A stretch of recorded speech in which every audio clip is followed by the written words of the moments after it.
Bueno, mientras empezamos con estamos que hoy terminaríamos con la última de las exposiciones y yo traigo 2 ejercicios. La otra semana presentaríamos el examen parcial, el segundo examen parcial, que lo que vamos a hacer es revisarlo. Ustedes, digamos, tienen que presentarlo antes del lunes, el lunes en la mañana, lo vamos a revisar ese 11 de julio.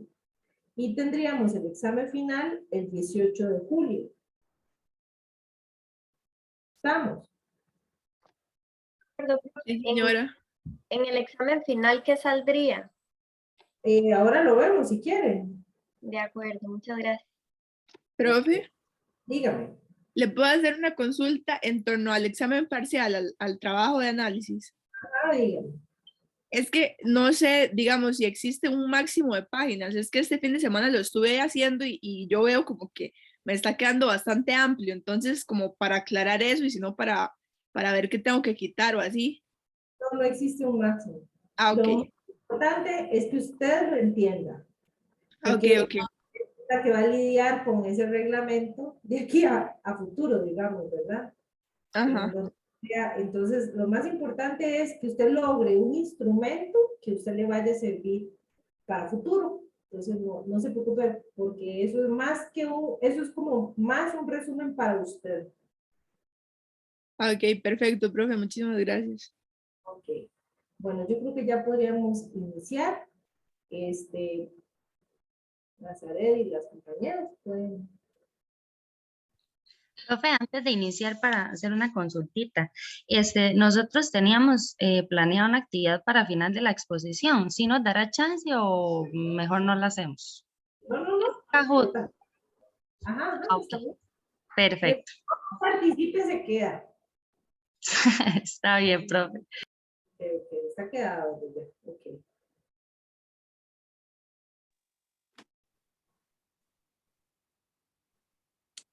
¿Podemos empezar ya, profe? ¿Y ya? ¿Ya? Ah, ok, bueno. Bueno, muy buenas tardes a los compañeros, compañeras y a la profesora. El tema de nuestra investigación es los territorios indígenas y bueno, nos dividimos la exposición en 3 apartados.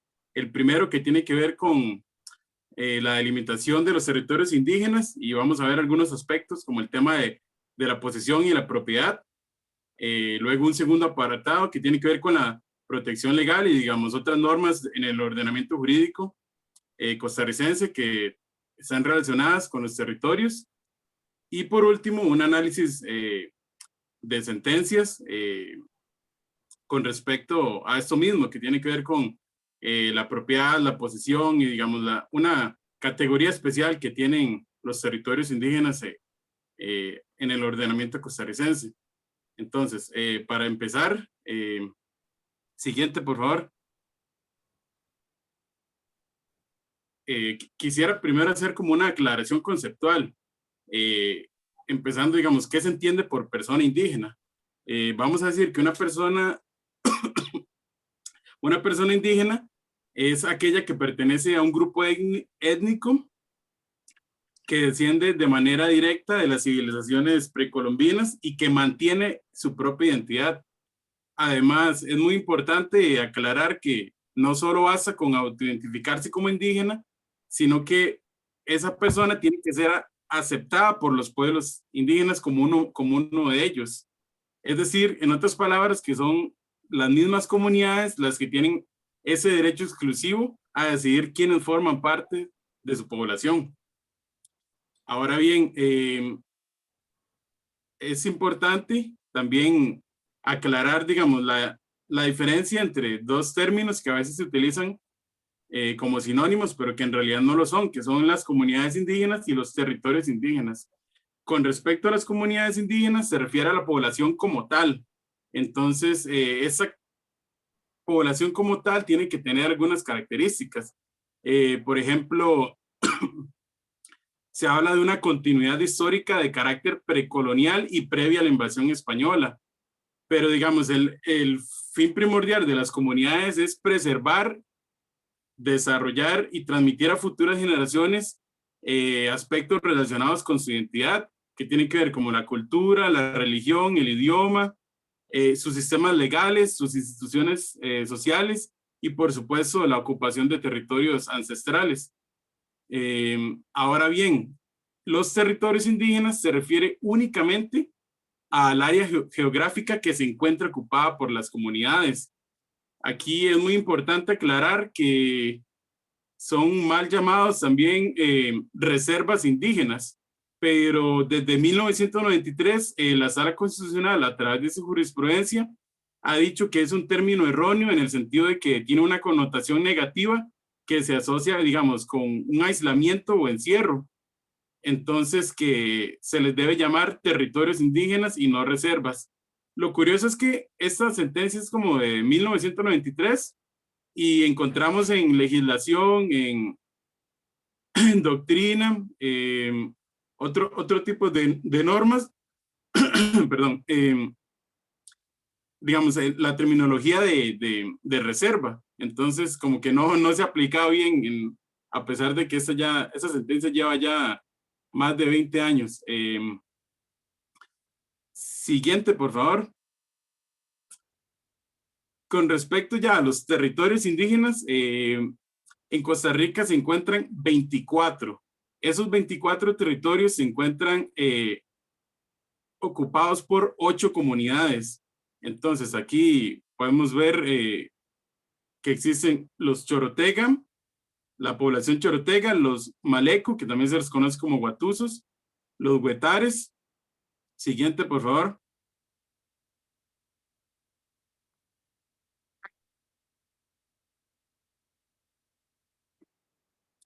Están los Cabécares, que es muy curioso porque ellos ocupan 8 de los 24 territorios indígenas, es decir, un tercio. Siguiente.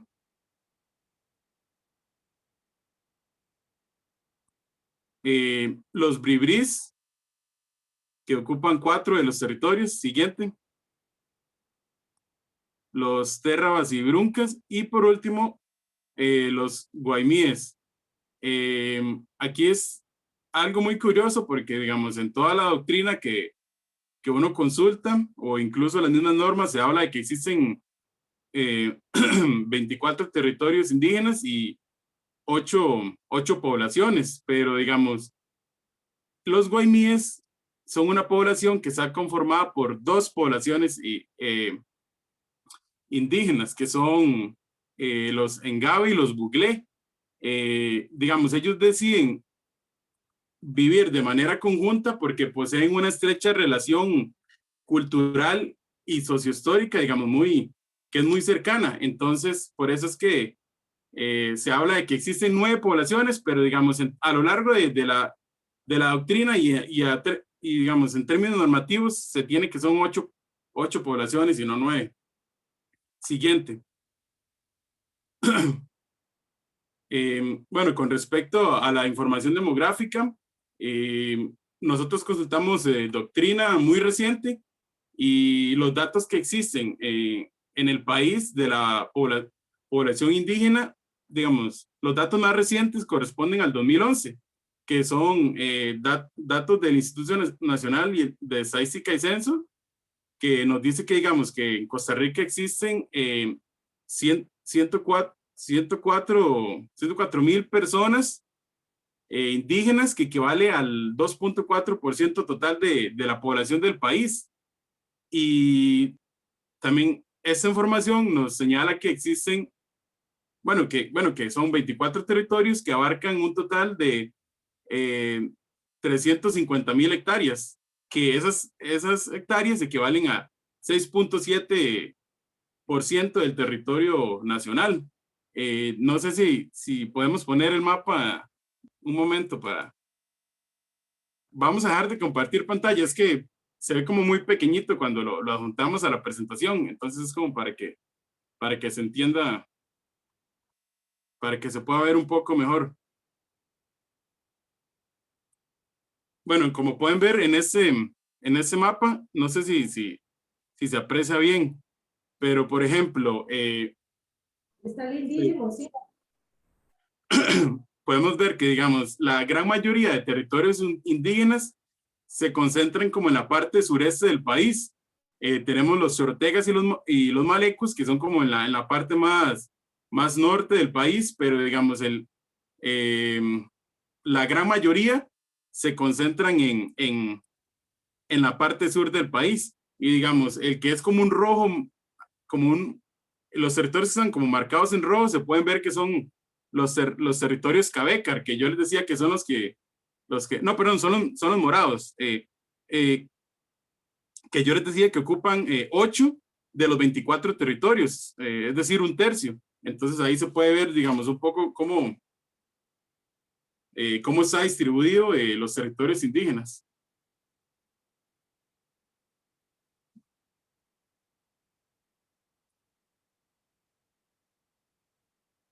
Ahora, bueno, vamos a poner la presentación de nuevo. Seguidamente les voy a hablar de lo que es la naturaleza jurídica. La naturaleza jurídica de los territorios indígenas es un tanto compleja porque la misma Sala Constitucional ha señalado que esos territorios rompen con la dicotomía entre la propiedad pública y privada y entre la propiedad individual y colectiva. La Sala Constitucional dice que no es posible como meter a los territorios indígenas en las categorías tradicionales, sino que se trata de una categoría, vamos a ver, los territorios indígenas tienen una naturaleza jurídica sui generis, es lo que dice esta sala. En resumen, nos dice que es una propiedad privada colectiva que goza de los atributos de los bienes de dominio público, que esos atributos son que no son transferibles, son inalienables, imprescriptibles y son de uso exclusivo para las comunidades indígenas. Entonces, para que vean qué curioso, digamos, la naturaleza propia que tienen esos territorios, de acuerdo a la Sala Constitucional. Con respecto a la posesión y la propiedad, revisamos jurisprudencia de la Corte Interamericana de Derechos Humanos, que Costa Rica ha ratificado su competencia. En este caso se trata de una sentencia del 31 de agosto del 2001. La comunidad de Mayagna, Aguas Tigní versus Nicaragua, que básicamente en esta sentencia se nos dice que para obtener el título de propiedad de un territorio indígena solo es necesario tener la posesión. Eso lo vamos a comentar más adelante. Siguiente. Esta misma sentencia de la Corte también nos habla un poco de lo que es la relación con la tierra que tienen las poblaciones indígenas. Como así de manera de ejemplo, digamos, los conceptos de patrimonio y transmisión de la propiedad que se encuentran como en la legislación civil costarricense que nosotros hemos estudiado, operan un poco distinto, digamos, en los territorios indígenas, en el sentido de que para las poblaciones indígenas la tierra no se puede cuantificar económicamente porque está relacionado con un aspecto cultural, religioso, sociohistórico, tienen una relación espiritual con la tierra, pero eso va a depender, digamos, de cada población y su cosmovisión. Entonces, esta relación que tienen los pueblos indígenas con el territorio y su cosmovisión tiene una protección incluso a nivel jurídico, que ahí más tarde las compañeras les van a comentar, que digamos tiene que ver con todos los valores espirituales que ellos asocian a los territorios. Ahora, con respecto a la transmisión de la propiedad, les decía que no aplica igual para los territorios indígenas. La ley indígena en su artículo 3 regula, digamos, todo lo que tiene que ver con el tema de la transmisión. En primer lugar, nos dice que digamos, no se puede adquirir la propiedad sobre los territorios indígenas de ninguna forma. No se pueden alquilar, no se pueden arrendar, no se pueden comprar.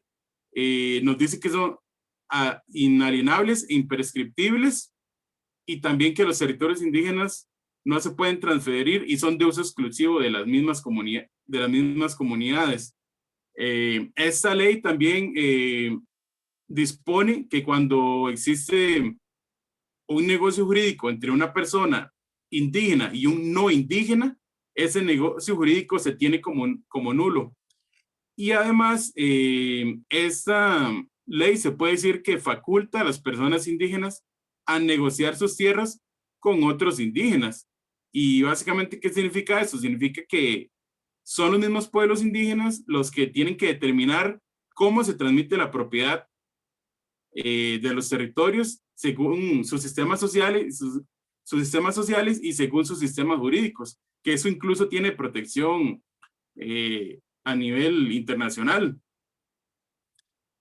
Y para finalizar esa parte de la delimitación y, digamos, de las características de los territorios indígenas,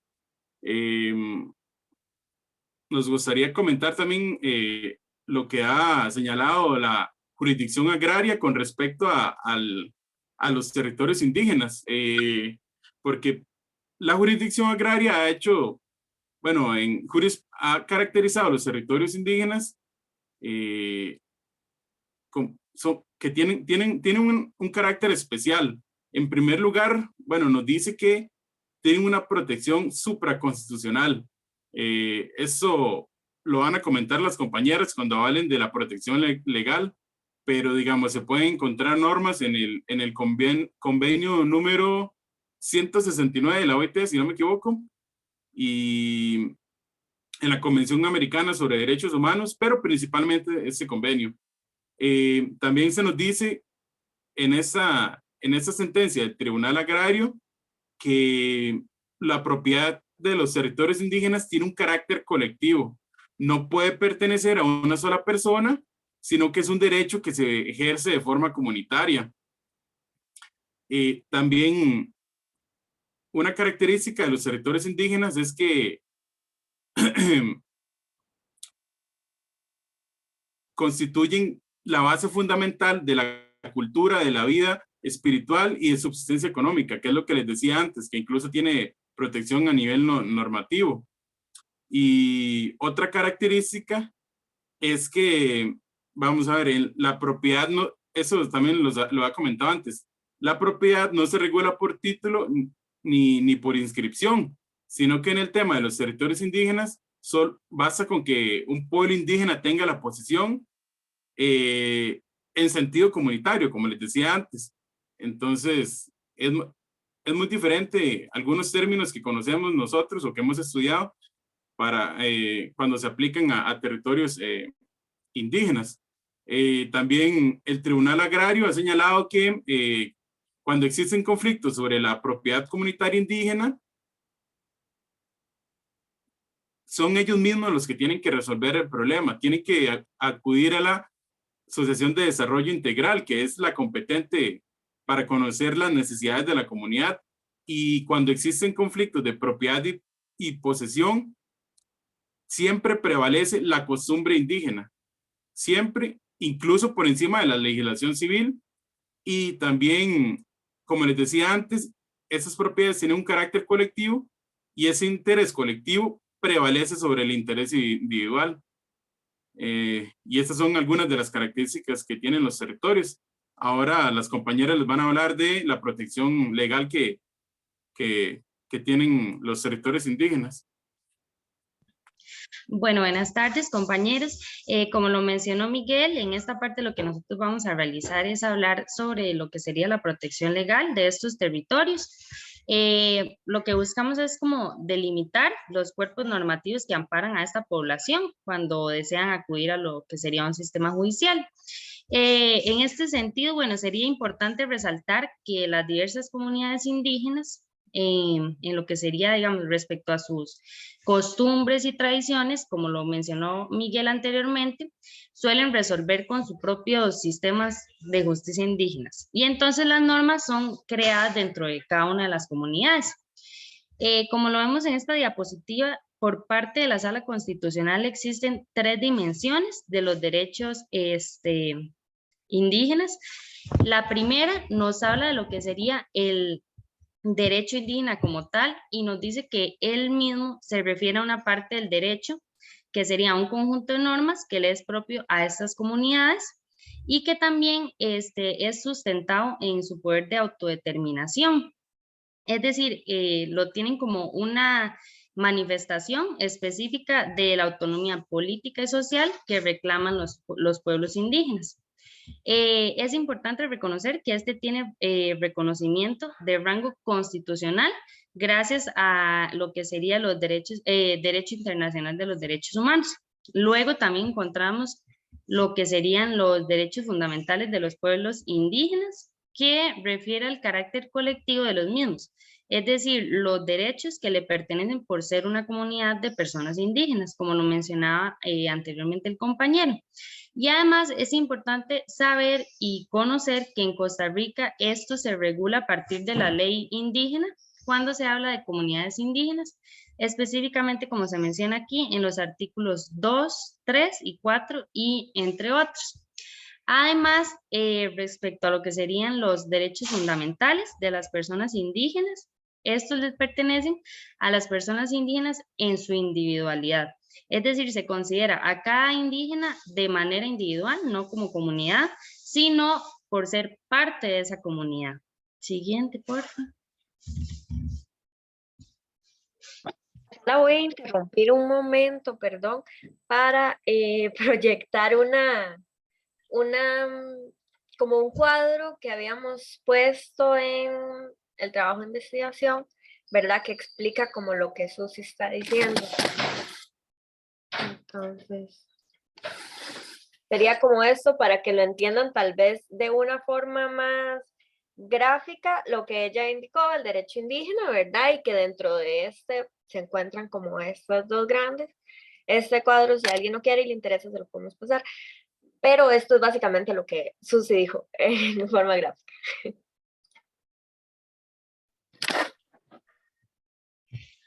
Ok, entonces, ahora lo que vamos a ver a continuación es, bueno, lo que sería respectivamente a la normativa internacional, que también lo comentó el compañero Miguel.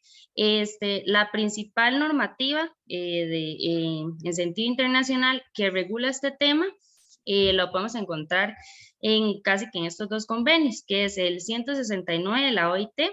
Este convenio lo que busca o lo que estipula es que los pueblos indígenas y tribales deberán gozar plenamente de los derechos humanos y libertades fundamentales sin obstáculo ni discriminación. Además, las disposiciones de este convenio se aplicarán sin discriminación tanto a hombres y mujeres de estos pueblos y puede invocar para proteger y reivindicar los derechos de estos pueblos a no ser discriminados ni marginados por la sociedad. También podemos ver que el convenio número 107, igualmente de la OIT, que lo que nos dice es que, bueno, o encontramos en él, son medidas especiales de protección a estas poblaciones, a nuevas condiciones de vida y de trabajo. También que las instituciones sean electivas o la participación de tales instituciones. Que esto favorezca o mejore lo que sería la vida de estas comunidades. Siguiente, por favor.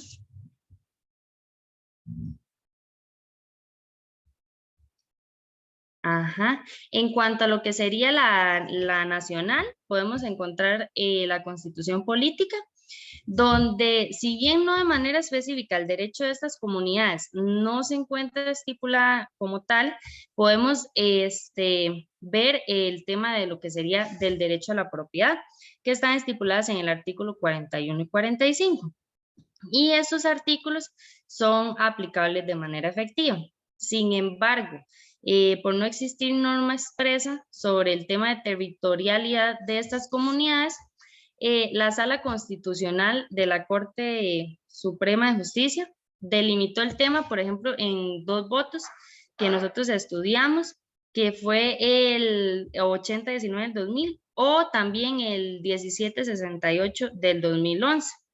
Entonces, como lo mencioné anteriormente, por no ser un tema regulado expresamente en la Constitución, el sistema legislativo ha generado diversas normativas reguladoras del tema, siendo la principal, como anteriormente lo mencioné y como está aquí estipulado, la ley indígena, que lo que busca es el desarrollo de las asociaciones como representantes legales de la comunidad, y de las más completas nos dicen que es importante porque es un plus, por así decirlo, que esta ley es una de las más completas en América Latina respecto a lo que es el tema de las comunidades indígenas.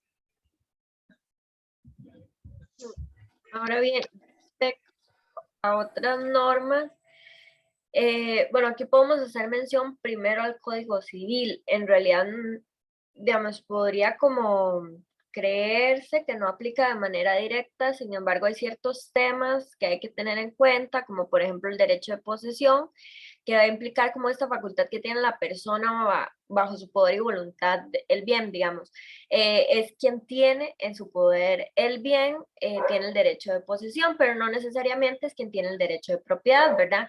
Se habla en estos casos, más adelante lo vamos a ver con el análisis jurisprudencial, y perdón el ruido, se habla de posesión de buena fe en el tanto crea ser, por ejemplo, un propietario por error. En estos casos, ahorita lo vemos. Luego el derecho de usufructo, que este es básicamente un derecho a disfrutar bienes ajenos con la obligación de conservarlos, ¿verdad? Gozar, por ejemplo, servidumbres y demás derechos inherentes a la cosa usufructuada, como sus frutos ordinarios. Luego está el derecho de transformación y enajenación, que el de transformación es la facultad que tiene la persona propietaria para modificar, alterar o destruir la cosa o bien, y el segundo, o sea, el de enajenación, es la imposibilidad de que un propietario sea obligado a enajenar o transformar su bien. Luego de eso vamos a tener el derecho de restitución e indemnización, que hace referencia básicamente a la acción reivindicatoria. Se regulan los artículos del 316 al 334 del Código Civil e implica esta facultad de... Sí. Perdón que la interrumpa, es que estoy viendo que la reunión se va a acabar, entonces si no, para que lo tome en cuenta por si se corta la exposición, porque ahí dice que quedan 8 minutos, igual fijo si termina, pero por cualquier cosa y también para que la profe sepa. Okay. Pero inmediatamente generaría otra. Entonces, para que se ponga tranquila, porque no sé cómo habilitar aquí que sea más tiempo. Yo creo que me generar otro. Entonces, termine hasta donde termine, inmediatamente yo genero otro y nos metemos otra vez. Perfecto, profe. Gracias. Ok, y entonces para continuar, ¿verdad? La acción reivindicatoria, retomo, es la facultad de la persona propietaria que pueda reclamar en un juicio la cosa objeto de su propiedad y el libre goce y disfrute de los derechos que en esta se comprenden, ¿verdad? Va a ser protectora de este derecho y busca que la persona poseedora devuelva a la persona propietaria la propiedad. Esto es un proceso sumarísimo. Ahora bien, podemos hablar de la ley de tierras y colonización específicamente en el artículo 75, que va a regular aspectos relativos a la propiedad indígena. Esta bueno, se encuentra o se ve aplicada en cierta la jurisprudencia que ahorita vamos a analizar y trata de acomodar en una sola propiedad a las comunidades, formando un solo centro agrario. Habla de como centros agrarios y brinda títulos gratuitos y en propiedad parcelas a familias indígenas, considerando el mínimo indispensable para satisfacer sus necesidades y que éstas sean explotables, ¿verdad? También va a resaltar lo que es el tema de la indemnización a familias indígenas cuando deben ser trasladadas a otras zonas, considerando la solución de los problemas que surjan en estos territorios como de gran importancia y urgente. Esto es algo como que está en el papel, ¿verdad? Pero no necesariamente sucede.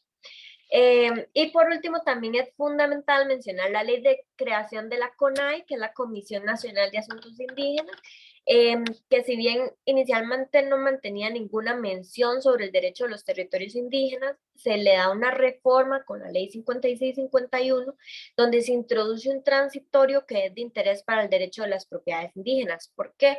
Porque las declara como inalienables cuando éstas estén inscritas bajo el título del Instituto de Tierras y Colonización y se dediquen exclusivamente al asentamiento de las comunidades, a los servicios públicos indispensables, uso, habitación y usufructo de las personas indígenas que vayan a carecer de propiedad, ¿verdad? Eso en el caso de las personas indígenas que no pertenezcan o no estén incluidos dentro de una comunidad.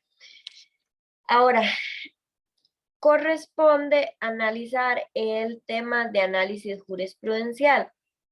Aquí queremos hacer como una breve introducción, tal vez, o aclaración procesal de los procesos que se ven en estas resoluciones. El primero sería el ordinario agrario, que trata de pretensiones que no van a tener como un procedimiento específico para su discusión, ¿verdad? Es oral por audiencias, prevalecen principios de inmediatez, concentración, identidad física del juez, etc. La demanda puede ser tanto oral como escrita, pero debe ser presentado y firmado por el gestionante, ¿verdad? Se remite al estudio de la Ley de Jurisdicción Agraria respecto a este proceso ordinario y al nuevo Código Procesal Agrario que lo regula de muy buena manera. Sin embargo, todavía no entra en vigencia. Y es importante conocer que mediante este proceso se discuten derechos definitivos posesorios. ¿Por qué? Porque el otro proceso que vamos a ver son los interdictos, ¿verdad? Se ven en muchas de estas resoluciones que es un proceso judicial cuyo objetivo es atribuir una posesión provisional de un bien inmueble a una persona determinada. Este no va a definir quién es el propietario definitivo del terreno, sino que le permite temporalmente su uso. En eso quiero rescatar el voto 333 del Tribunal Agrario, que indica que en vía interdictal en materia agraria es para proteger esta posesión agraria que se traduce en realización de actos posesorios propiamente dichos, es decir, que consisten en el ejercicio de una actividad económica organizada, dirigida por ejemplo a la cría, protección de animales o vegetales y no únicamente a secamiento, limpieza o vigilancia, ¿verdad? O posesión ecológica o forestal. Lo que busca es posesión agraria actual y momentánea, es decir, mantener una situación de hecho actual y momentánea hasta que no sea resuelto en una vía más amplia. ¿Por qué esto es importante? Porque respecto a una de estas resoluciones, el tribunal resolvió sobre la posición temporal que había hecho como una persona no indígena, ¿verdad? Dentro de un territorio de la comunidad. Estos interdictos básicamente buscan el pronto restablecimiento de un estado de hecho, ¿verdad? Debe indicarse que no puede establecerse si ya han transcurrido 3 meses desde el comienzo de los hechos de los cuales se reclama, y es muy similar como a los trámites civiles, ¿verdad? Se requiere que la prueba verse sobre el solo mero hecho de poseer, o sea, la posesión momentánea y actual, básicamente. Ahora bien, sobre el análisis jurisprudencial específico, podemos mencionar la resolución número 226 del 2012, que sería la primera, sobre el Tribunal Agrario, ¿verdad? Que corresponde a un ordinario interpuesto en un juzgado agrario por un señor que se llama Gerardo Quiroz Sánchez, que es un particular, contra la Asociación de Desarrollo Integral de la Reserva Indígena Salitre de Buenos Aires de Punta Arenas. Solicita él como pretensiones, ¿verdad? Como persona particular, que se condene a esta al pago de las mejoras verificadas. Ok, para explicarlo como más ampliamente, más rápido. El señor estaba en una parcela de tierra que estaba dentro de la comunidad indígena Salitre de Buenos Aires de Punta Arenas, y él le hizo mejoras al terreno. Lo expropian, lo sacan, ¿verdad? Entonces él pide que se le paguen estas mejoras, que estiman la suma de 40 millones de colones. También que se le condene a los demandados, o sea, a la asociación, al pago de daños y perjuicios ocasionada por el desalojo, ¿verdad?, del inmueble, sin haberle cancelado o pagado las mejoras. Todos los intereses del 3% mensual a partir del momento, también la retención del inmueble hasta que se cancelen todas estas sumas. Entonces, la parte demandada solicita, bueno, contrademanda, ¿verdad? Opone las excepciones correspondientes e indica que el contrademandado en realidad no tenía ningún derecho para interponer una demanda ordinaria agraria, debido a que la situación que él interpuso ya se había discutido en otro expediente judicial previo y se había resuelto. Por eso a él se le sacó del lugar, ¿verdad? También buscan que digamos,